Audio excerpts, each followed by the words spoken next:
Evening, everyone. Mary here again. I've just wanted to talk about something that's been kind of cropping up on the YouTube universe lately because I'm subscribed to a few different people's channels, and they've come up with some videos that piqued my interest, and I decided to throw in my 2 cents. Um, Two videos that come to mind as of late are Priestess of Athena. She recently did a video about race and religion, paganism, and whether or not people can practice, you know, the sort of a religion that, maybe their ancestors wouldn't have practiced.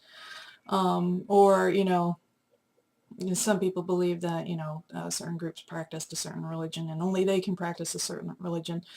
And then there's I'm gonna probably butcher her name, but her name I believe is Kalalan or something like that. That's her username, and apparently she gets a little bit of flack, not necessarily flack, but people asking her about her heritage and her practices when it's sort of a misrepresentation, and it was really bothering her, and she was talking about it. So they're very interconnected complaints or issues within the pagan community, and um, something that really gets to me too as well, because being a Kemetic pagan, and also somebody who is as Jeff Dunnan would describe, you ain't white dog, you neon white. um, I've received flack for practicing the religion that I practice, and I've encountered Kemetic pagans on YouTube who've encountered flack for being white, when a lot of people believe that only people who have dark skin or are of African descent can only practice Kemeticism. So I wanted to talk about it because this is a subject that gets my blood boiling, to be perfectly and frankly honest. So this is going to be a long video, maybe longer than the last one, because I was talking about ancient aliens and trying to make or debunk arguments for it. So I'm going to be trying to lay out exactly what these certain people believe about being able to practice or not being able to practice certain pagan religions. And so you might see like some cutting out or something, and that's probably me taking a break, because the last time it was a 25-minute video, and so that was sort of a marathon for me. um, so I want to try and maybe avoid that, um, so that I'm not tired and just trying to wrap things up. I want to lay everything out as well as I can in this video. You might have encountered this kind of belief before in your practice, or talking to other pagans on the internet or in real life. And um, the most technical term I can find for it is religious biological determinism. And this is the idea that your race or ancestry determines who you should worship, essentially. Like, say you're of European descent of some kind. A lot of people believe that that would limit you to, certain indigenous European faiths, such as Asatru or Druidry, the Greeks, Romans, that sort of thing, those pantheons. Um, or, say you were, of African ancestry. Some people would claim, well, then you should be practicing voodoo or Igbo or Ifa, those, or Santeria, or, Candomblé. It really depends, and it really runs the gambit. Um, but essentially, obviously, if you're of African ancestry, you should be worshiping African gods, or if you're of Chinese ancestry, you should be worshiping those deities from that region. Um, Also something that I've been noticing, and I'm not quite certain if this is actually the case, but it seems that it's increasingly common that you find these sorts of groups that are racist, in the sense that, they restrict um, people based on their race from practicing in their groups. You can see it in certain heathen groups where, in order to be a part of their group and worship northern deities, the Norse deities, you have to be of European descent. And sometimes in certain Kemetic groups, you have to be black or have to have a darker skin tone in order to be accepted into their group. So you can see this in various groups. And I think, and you can see it even in other Reconstructionist faiths, and I've even seen it a bit in Wicca. I've heard of some people making the argument that since Gerald Gardner and Wicca were from Britain, then only white people or people of British descent or European descent can practice Wicca, and all other ethnicities are barred from doing something like anything like with eclectic Wicca or British traditional Wicca. And it's kind of mind-boggling because, you usually think of Wicca as so inclusive and kind, and usually I can only think of good things about Wicca, for the most part, and when you hear about this sort of thing, it's just crazy. But I've done a lot of research, and I've looked at a few other people's arguments for and against. And Morpheus Ravenna, who has a blog, and she made a very popular post about this sort of subject, laid out a basic argument that most of these groups make for the promotion of religious biological determinism. And some of these can vary depending on the group. It really depends, but here's how the basic premises are laid out. Cultural and religious diversity is good. That's the first one. Second one, religious traditions arise and are dependent on the unique ethnic identity of a people. And the third premise, therefore, to fully realize our spiritual potential, we should practice the religious traditions of our ethnic ancestry. And then finally, because of the link between culture and ethnicity, to preserve cultural and religious traditions, we also need to preserve the distinct identities of peoples. And, from this belief, I mean, obviously it really runs the gambit. I mean, a lot of black supremacist Afrocentric groups within Kemeticism, I would argue, don't believe in the first premise of this argument that cultural or religious diversity is a good thing, because most of the time when I encounter these sorts of groups, they don't view white people as equal or as good as they are. They want to get rid of them, unfortunately. But the implications of this type of argument is, you keep people of different ethnicities separate during worship and in religious belief systems. Obviously, European people have to stick with European traditions, or, African people have to stick with African traditions, and so on and so forth. The Japanese are only allowed to practice Shinto, that sort of thing. And obviously, this has really big implications for individuals because, obviously it restricts access to the teachings or membership. So it's like if I were to go to an Afrocentric Kemetic group, I wouldn't be able to be a member and practice with them, and I wouldn't be allowed to, be a student of any of their teachers.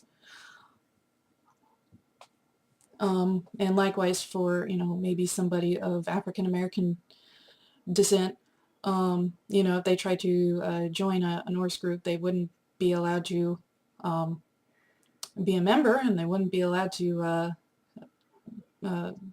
get anything from their spiritual teachers or clergy or anything of that sort.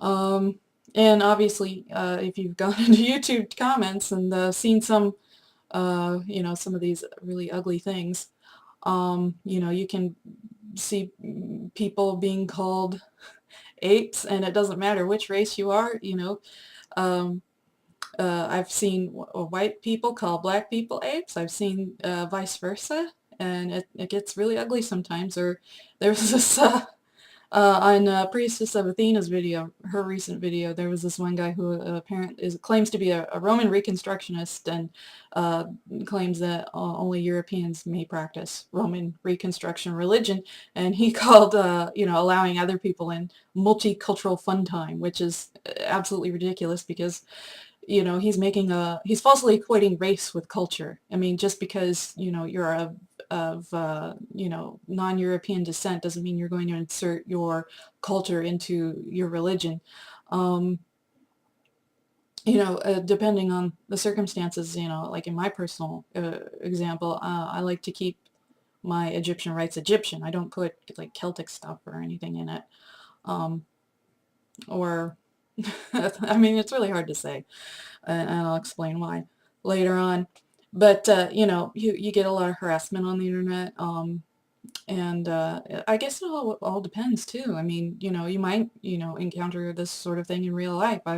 Remember hearing of like on the Wild Hunt, pagans of color talking about how other people were trying to guide. I use the term loosely to African traditional religions or some such thing because those people didn't want them to be Wiccan.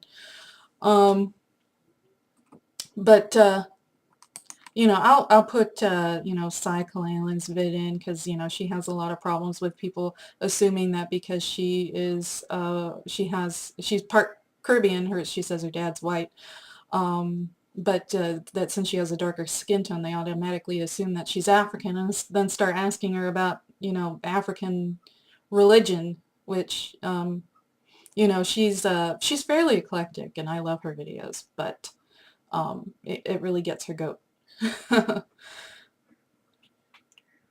So, you can see all sorts of things. I've talked about different examples, but you also have like within Hellenism, this is a huge ramification. If you've ever heard of the Golden Dawn, and they're a sort of a racist hate group within, within Greece that want to, I guess, limit Greece, the nation itself and its government and, government aid and different things like that to ethnic Greeks. And they want to, kind of get all the non-Greeks out of um, Greece. And it's almost fascist in its practice, and it's also very scary. There's a lot of Hellenists who are very upset about the Golden Dawn and everything because they make Hellenists look bad. And you also have like another really good example, like within Kemeticism, are what they call the Nubians, and this is a cult that was created by a man named Dwight York. I think later on he was called Malachi Z. York, and I'll include a link in the description because the Southern Poverty Law Center has a whole story on his group. But you hear a lot of I've come across a lot of black supremacist people who call white people like apes, and they say that or they call white people like Ratu or something, or the children of Set or whatever, um, and make some really crazy claims about like the scientific basis for race and stuff too. So yeah, you get a lot of crazy on YouTube, especially when it comes to racism and Kemeticism. Um,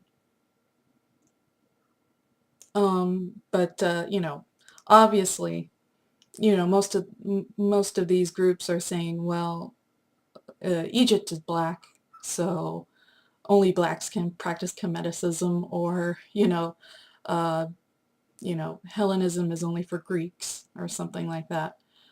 And it's pretty common, and you can see lots of examples of it throughout the internet. And there are two great vids. I already told you about Priestess of Athena's video, and so I'll put a link in the description for her video. There's going to be a lot of links in the description, let me tell you, because I'm going to include all my sources on my arguments. But she put in a lot of historical facts about cultures accepting people from outside, their, basic ethnicity.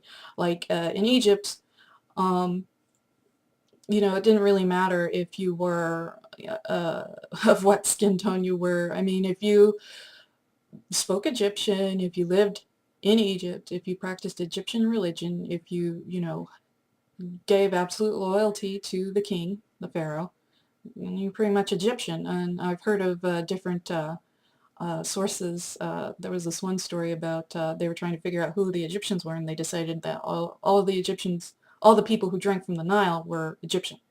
And you also had people who came in to move into the Delta, and you also had people who come in from Nubia, and you even had instances in which Nubia invaded Egypt and became the pharaoh, and the Nubian kings were the pharaohs at that point. So, you have a lot of history within Egypt of, well, I wouldn't say multiculturalism, but I would say multi-ethnic history. And she also talks about how cultures swapped different practices and ideas. I've heard a lot of people claim that, like in Egypt, or I even remember this one woman, Nyaya, if that's her name, or how it's pronounced, but she claims that Reiki was stolen from Africa. And for the most part, if you know anything about Reiki, it was created in the 1920s by a Japanese man. So, you don't understand why people make these sorts of claims, or their rationale for them. She says that there's like, archaeological evidence for the Egyptians using Reiki, and maybe, they use some kind of laying on of hands. Similar to what Reiki is, especially in this modern day, but you're going to have to prove that the Asians had contact with the Egyptians, and that they stole this practice from them. And I've never seen anything like that in all my life studying Egyptology. But I'll get on to the next video. It's I imagine a lot of you know Sharon and her Kemetic how-to guide, but she in her Kemeticism and racism video, she refutes the idea of an all-black Egypt and black separatism and supremacy. So that's a really good one too. So I recommend you watch both videos. And they both make wonderful arguments against the idea of religious biological determinism. So I won't get into so much of the historical or cultural arguments against this type of determinism, but I will lay some science on you. And if I can find my notes, here we go. First of all, most of this stuff is stuff that I've learned in introductory biology. So if you know anything about biology, then I hope you will agree with me on all of these points. There's a lot of junk science when it comes to race, and most of this stuff that I have compiled in this video is stuff that I've learned in college. So it's backed up by peer-reviewed science, and is the basic view of what we have in contemporary science right now. So without further ado, okay, first of all, there is no genetic basis for race at all. If you were to take, two people who are completely unrelated and compared their DNA, their entire genome together, you would find that 99.9% of the DNA is the same. And it's the same whether or not you, you know, whichever person or human you chose. And the reason for that is because we have a common ancestor. And I'll get to that in a minute, but I think the first thing I should probably lay down is that white skin, I've heard a lot of flack about white people saying that they're albinos, or there was also another one in which like the, oh gosh, what is it? It's the story like a group of people were locked up in a cave and started having sex with dogs and eating feces, and that's how white people came into existence. And but white skin is an adaptation. It's an adaptation for living in northern latitudes. Um, it's because when you look at it, melanin is a shielding. It shields us from UV rays, ultraviolet rays. And, you know, I have links down in the description, you know, talking more about this. So if you want to look it up, you know, be my guest. But, you know, there are maps where they map out, you know, people's, you know, if you're native from there, they map out, you know, the different skin tones. And farther north you go, lighter you get, lighter people are. More closer to the equator, the darker they are. And there's a evolutionary basis for that, because when you get closer to the equator, you know, you have more direct sunlight, and obviously since melanin is a shield against UV radiation to prevent, you know, from skin damage and, you know, DNA damage from that type of radiation, people have a higher melanin content in their skin. They're not so concerned as for absorbing the light as they are for blocking it, so they don't get the damage to their skin. But UVB radiation is extremely important because it the body uses it to synthesize vitamin D. And you know, if you go up north, that melanin is going to block you from absorbing that UVB radiation, and you're not going to get the vitamin D you need, and you're going to get a lot of, you know, diseases like osteoporosis or rickets, or, you name it. There's a lot of different maladies that you can get from not absorbing enough vitamin D, and sunlight is the most is the biggest source of vitamin D for humans. So white skin is an adaptation. You had ancestors coming up from the south, and the ones that had the mutation for light skin were able to, you know, absorb more vitamin D, and thus they were able to, you know, they were healthier and had more children, and eventually, you know, that type of mutation won out against, you know, the mutation for darker, or the mutation for darker skin. And I love how some of these racists talk about, like, you know, well, white people are mutants. Technically, we're all mutants, because mutation is the driving force for evolution. So, you know, you're a mutant too. Unless you're, you know, the one-celled organism that, you know, was where all life began or something, then you're a mutant.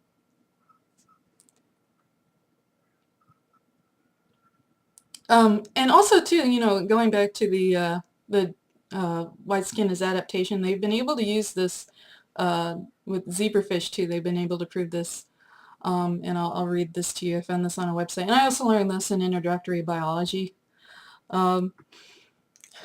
Researchers working on zebrafish identified a gene that, when mutated, interferes with melanin production needed for its black stripes. The research team scanned human DNA to see if a similar gene was present. They found virtually identical genes in humans, dogs, cows, chickens, and many other species. When the genomes of 4 of the world's major racial groups were examined, the researchers found that only white groups from Northern and Western Europe ancestry had the mutated version of the gene. Asian groups did not have the mutation. This mutation appears to be responsible for about 1/3 of the pigment loss, producing light skin colors. Other mutations may also be responsible. But obviously, this is something that's, within a wide range of animals, and, it's just merely a mutation that helps white people absorb vitamin D. And, living where I live in a northern area of the United States, I need it because we don't get a lot of sun. But when you get really down to it, we're all African. And I'm also including a link for this really great documentary from National Geographic. It's like The Human Family Tree or something like that. I forget the exact title, but I'll include it down here. It's wonderful. I really recommend it. And it talks about, all the haplogroups and how humans traveled out of Africa, and how, we're all descended from, actually, around about two people. I mean, they've talked about scientific Adam and scientific Eve, and they've been able to trace back men's Y chromosomes to one man living about, I think it's about 60,000 years ago in Africa. And they've been able to do the same thing with a woman, or mitochondrial DNA that's passed from um, women to their children. And they found mitochondrial Eve, and she lived in Africa, and I think it was, I don't exactly remember at what time she lived, but it was quite a long time ago, longer than scientific Adam was living. So, we're all African. It's just that, in my example, my ancestors, or if you look at my family tree, you have to go back a bit further on the family tree to find my African ancestors. It's just that, for a lot of Africans and African Americans, their ancestors never left Africa. That's all. Mine did, and they migrated to probably Europe. Okay, another thing, and I'll keep it brief or else I'm probably going to stumble all over myself. I did the last time. But we find more variation within ethnic groups than between them. And that pretty much means, you look at, say, Europeans, you're going to find short ones, tall ones, fat ones, skinny ones, um, smart ones, dumb ones. And you're going to find the same thing within any other race, Asian, uh, Southeast Islander, um, Native American, you name it. You're going to find, all those sorts of variations between all of them. But you're not going to find any particular race that is, more, intelligent than another. That sort of thing. And I'll keep it just like that because I tried to explain it and I kept going over and over myself. Um, so, in conclusion, with all these sorts of things that I mentioned, we're very genetically similar to one another. I mean, we might have a wide variety of different phenotypes, the sort of thing you might find uh, in terms of appearance, white skin, or, long straight hair rather than curly hair, or different things like that, visual things that we can see or measure based on your genotype, which is, your genes. But, you know, uh, only a very, very, very small amount of your genome actually determines, your appearance. And basing how you worship on how you look is inaccurate and fallacious, because you're only basing that, tiny, your appearance on, it's a tiny, tiny, tiny bit of your genome, and basing your whole entire life around, this, tiny fraction is insane. And also, too, race is a relatively new social construct. It was only, created around in the 1700s. Before that, everybody, more had along the lines of a nationality kind of mindset. You were Egyptian, or you were Roman, or you were, whichever state you were affiliated with, or tribe. It wasn't because you were white, or you were black, or you were Asian, or you were, it was because you were, affiliated with a particular nation or tribe. It had to do more with the name and not with your ethnicity or how you looked. And even then, the concept of whiteness didn't arise until the 1920s. Before that, you were Irish, or you were English, or you were French, or you were, you know, I could go down the list. You were German, you were Italian. Um, you didn't get, the whole idea of whiteness until maybe around the 1920s. And this is what I learned in a history class. So, it's very interesting when you have this whole, white power, stupid unity kind of thing, because that didn't even exist. When you look around the turn of the century, people hated Irish people, and people fought against one another just because of what their nationality were or was. So it's like, when you kind of get around to, well, you can only practice a particular faith because you're white. It's crazy, because, Romans did not view the Celts as the same group. You can see this in writings about, from Julius Caesar, writing about the Celts, saying, how backwards and terrible they were, and how conquering them was going to do them good because they were going to bring them civility. And that kind of goes back to that one commenter on Priestess of Athena's video. I mean, you can't connect race with culture or religion, because this guy essentially made the mistake of equating nationality with race. Romans consider themselves Roman. They didn't consider themselves white or European. Obviously, we know from history, Romans didn't accept Celts or Germanic people. They were a different people to them. And it didn't matter if they may have been the same or similar skin tone. They practiced a different religion. They practiced a different culture. They spoke a different language. They weren't Roman. And so, it's like, if you were to take an Irish person today and insert them in, ancient Roman culture, they wouldn't have been accepted. They were Irish.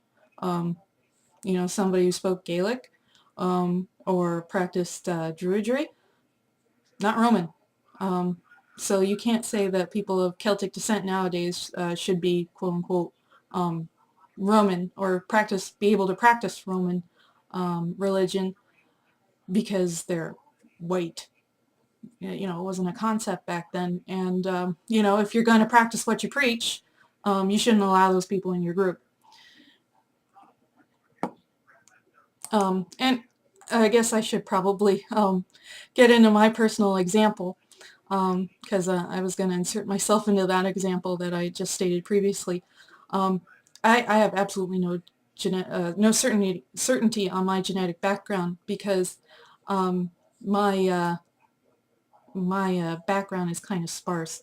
I used to have an aunt who was a genealogist, and she did a lot of stuff on like Ancestry.com, and she talked to my dad about it for a while, but I have no idea exactly how far she got into that, because she passed away not too long ago, unfortunately. And I never got to hear from her directly as to what she found out about my father's side of the family. But as far as I know, from what my father has told me and what his grandparents, or what his parents had told him, my grandparents, his side of, or his family, my father's side of the family, is part English, part German, and part Irish. And I don't know if that's true. As far as I know, I did have an ancestor who came from England, and entered the country from, I think, one of the Carolinas. And that's about as far as I know about my father's side of the family. And I have no idea about my mother's side of the family, because she's adopted. She was adopted into a Polish family. And her birth records and stuff are sealed. So I have absolutely no idea where my mother came from, or who her ancestors are. About the only thing that's really going to tell me with very much certainty at all about what my ancestry um, is a DNA test, pretty much. And I don't have the money for that, especially not right now. I'd love to do it someday, but you know, it's not a priority. But ultimately, you know, I've got into paganism, and I've studied, a lot of different things, and I did read a lot about Celtic mythology when I first started studying paganism, because I, am fairly certain of my Irish ancestry. At least I think so. I mean, I certainly could be wrong, but I did study Irish mythology, um, and I know a little bit about Germanic mythology or Norse mythology, but um, neither one has really called to me. Like, I have tried. I'm not really interested at all in Norse mythology. Don't ask me why, because I couldn't tell you.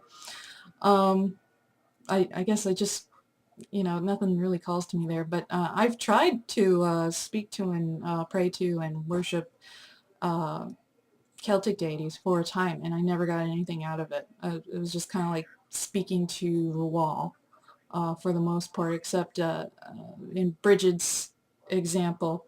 Um, I did get something from her, but so, I don't deny her existence or anything, but and as far as I know, she's a nice lady. But it's the Neteru who called me. It was Sekhmet who called me. And yeah, it was Sekhmet who called me, and I have a big problem with other people who will, interject and say, well, she couldn't have called you because you're not African. And and I guess, this is just a basis of personal gnosis and a difference of personal gnosis, I guess. It's pretty much, who the heck are you to tell me who I can and can't worship? Do you know my relationship between my gods and me? Um, can you verify with any objective evidence about what these gods might think of me, or if they like me or dislike me? Can you prove that in any sort of way, except that, through your own basis or your own opinion that I shouldn't be worshiping those gods because of my ethnic background? Um, and I would say the same for anyone else who has a particular relationship with a deity from another region that they're not native to. Can you verify that maybe Odin or Thor or, another Norse deity or any European deity would not have any rapport with a person of non-European descent? Can you? Um, and I would argue that you don't, because that's based on the idea that um, you know are these gods verifiable? Can you be anything other than a mouthpiece for them? And I think that's essentially what's going on here. These people are racists, and they're acting as mouthpieces for these deities, and they shouldn't be, because you don't know for certain whether or not what these deities think or believe. Um, and if you can try and prove it, and be my guest, but I think for the most part, if you're a sane, caring person, you don't believe this kind of thing. So in conclusion, I love this one quote that Sam Webster had on his blog post. Taking one's genome as determinant of who one should worship is simply another form of racism. It is a way of creating division amongst humans unfounded on any facts, on any reality, other than a misconstrued notion of what makes a people, what makes a culture. Culture and religion is found in what you do, not your bloodline. Those who use the idea of culture or religion as tied to one's genetic inheritance are attempting to sneak racism into paganism, and this must not be tolerated. It must be spotted, called out, and banished. Not in our house. And not in mine either. So all in all, I want to thank you for taking the time to watch this. I know it was a really long video, but if you have any questions or comments, um, be my guest. I really appreciate all sorts of discussion, but please, keep it civil down in the comments. I know this is a touchy subject for a lot of people.